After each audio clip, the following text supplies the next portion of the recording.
रात के ठीक 12 बजे जब पूरे गांव पर सन्नाटा उतर आता था, तब पुरानी हवेली की टूटी खिड़कियों से एक हल्की सी पीली रोशनी झिलमिलाने लगती थी।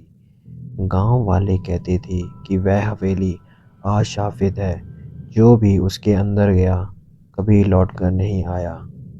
राहुल इन बातों पर विश्वास नहीं करता था। शहर से पढ़ाई पूरी करके वह अभी अभी गांव लौटा था। उसे अंधविश्वासों पर हंसी आती थी।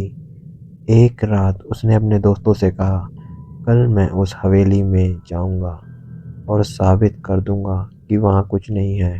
अगली रात हाथ में टॉर्च और मोबाइल लेकर राहुल हवेली के सामने खड़ा था। आसमान में बादल छाए थे और चांद बीच बीच में छिप रहा था। हवेली का विशाल लकड़ी का दरवाजा आधा खुला था, मानो किसी का इंतजार कर रहा हो। जैसे ही राहुल ने अंदर कदम रखा, दरवाजा उसके पीछे जोर से बंद हो गया। वह चौंका और खुद को संभालते हुए बोला, हवा होगी। भीतर गुप्त अंधेरा था। दीवारों पर जाले लटके थे और फर्श पर धूल की मोटी परत थी।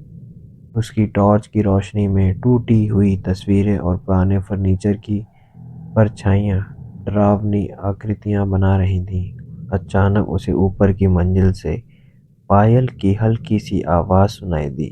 छन छन। राहुल का दिल तेजी से धड़कने लगा। कोई होगा शायद, कोई जानवर, उसने खुद को समझाया। पर आवाज साफ थी, जैसे कोई धीरे धीरे सीढ़ियों से उतर रहा हो। उसने टॉर्च सीढ़ियों की ओर घुमाई। वहां कुछ नहीं था, लेकिन पायल की आवाज अब उसके ठीक पीछे से आई। राहुल ने झटके से मुड़कर देखा। सामने एक औरत खड़ी थी। सफेद साड़ी, बिखरे बाल और चेहरा चेहरा बिल्कुल फीका। आंखें काली और गहरी, जैसे अंतहीन अंधेरा हो। राहुल का गला सूख गया। कौन हो तुम? औरत मुस्कुराई। उसकी मुस्कान अस्वाभाविक रूप से चौड़ी थी। उसने धीमी आवाज में कहा, तुम मुझे देखने आए थे, अब मैं तुम्हें देखूंगी। इतना सुनते ही हवेली की सारी खिड़कियां अपने आप खुल गईं। तेज हवा अंदर घुसने लगी। टॉर्च राहुल के हाथ से गिर गई और बुझ गई।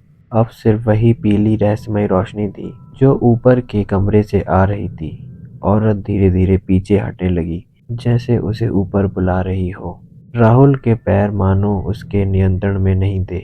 वह उसके पीछे पीछे सीढ़ियां चढ़ने लगा। ऊपर का कमरा बिल्कुल खाली था, सिवाय एक पुराने आईने के। आईना धूल से ढका था, पर उसमें साफ प्रतिबिंब दिख रहा था, राहुल का और उसके पीछे खड़ी वही औरत। लेकिन अचानक राहुल ने देखा कि आईने में औरत मुस्कुरा नहीं रही थी। उसका चेहरा विकृत था, आंखों से काला खून बह रहा था और उसका मुंह अस्वाभाविक रूप से खुला हुआ था। राहुल ने पीछे मुड़कर देखा, पर वहां कोई नहीं था। डर के मारे वह वहां से आईने की तरफ देखने लगा।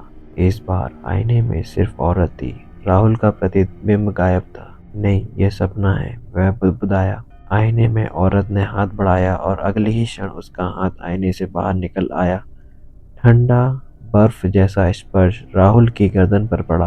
वह चीखना चाहता था, पर उसकी आवाज जैसे किसी ने छीन ली हो। कमरे की दीवारों से फुसफुसाहट गूंजने लगी। एक और। अचानक सब कुछ शांत हो गया। अगली सुबह गांव वालों ने देखा कि हवेली का दरवाजा खुला है। अंदर फर्श पर धूल में सिर्फ एक जोड़ी पैरों के निशान थे, जो अंदर की ओर गए थे। राहुल का कहीं पता नहीं चला। उस रात फिर 12 बजे हवेली की खिड़की से वही पीली रोशनी चमकी, और अगर कोई ध्यान से सुनता तो उसे पायल की एक नई आवाज सुनाई देती, भारी, धीमी, जैसे अब वहां दो परछाइयां घूम रही हों।